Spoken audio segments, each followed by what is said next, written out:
അടി കൊടുത്ത് അടി വാങ്ങുക എന്ന് കേട്ടിട്ടില്ലേ? ഏകദേശം അതാണ് കേട്ടോ ഞങ്ങൾക്ക് അന്നുണ്ടായത്. നമ്മൾ മഞ്ചേരിയിലുള്ള ഒരു പ്രീമിയം റെസ്റ്റോറൻറ്റ് എക്സ്പ്ലോർ ചെയ്യാൻ വേണ്ടിയിട്ട് കയറിയതായിരുന്നു.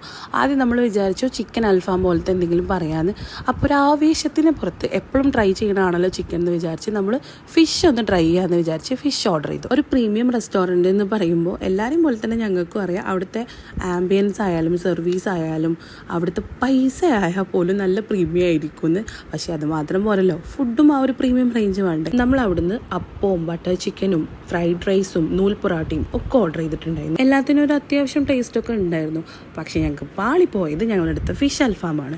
അത് ഭയങ്കര ഫ്ലോപ്പായിരുന്നു. പിന്നെ അതുപോലെ നല്ല റേറ്റും ഉണ്ടായിരുന്നു. അത് അന്നത്തെ എന്തെങ്കിലും മിസ്റ്റേക്ക് കൊണ്ടാണോ എന്താണെന്ന് നമുക്കറിയില്ല. പിന്നെ നമ്മൾ അതിന് ശേഷം അവിടുന്ന് ട്രൈ ചെയ്തിട്ടുമില്ല. അപ്പോൾ നമ്മൾ പോയ റെസ്റ്റോറൻറ്റിൻ്റെ പേര് കയലത്ത് ഓർ കയലാത്ത്, എങ്ങനെയാണ് പ്രൊണൗൺസ് ചെയ്യാന്ന് എനിക്കറിയില്ല. എന്തായാലും ആ റെസ്റ്റോറൻറ്റിലാണ് പോയത്, മഞ്ചേരിയിലെ. അപ്പോൾ ഇവിടുന്ന് ഫുഡ് കഴിച്ചിട്ടുള്ളവരുണ്ടെങ്കിൽ ജസ്റ്റ് നിങ്ങളെ എക്സ്പീരിയൻസ് എങ്ങനെയെന്നൊന്ന് കമൻറ്റ് ചെയ്യണേ. വീഡിയോ ഇഷ്ടമാവുകയാണെങ്കിൽ ലൈക്ക് ചെയ്യുക. ഇതുപോലത്തെ വീഡിയോസിനായിട്ട് നമ്മളെ ചാനൽ സബ്സ്ക്രൈബ് ചെയ്യുക.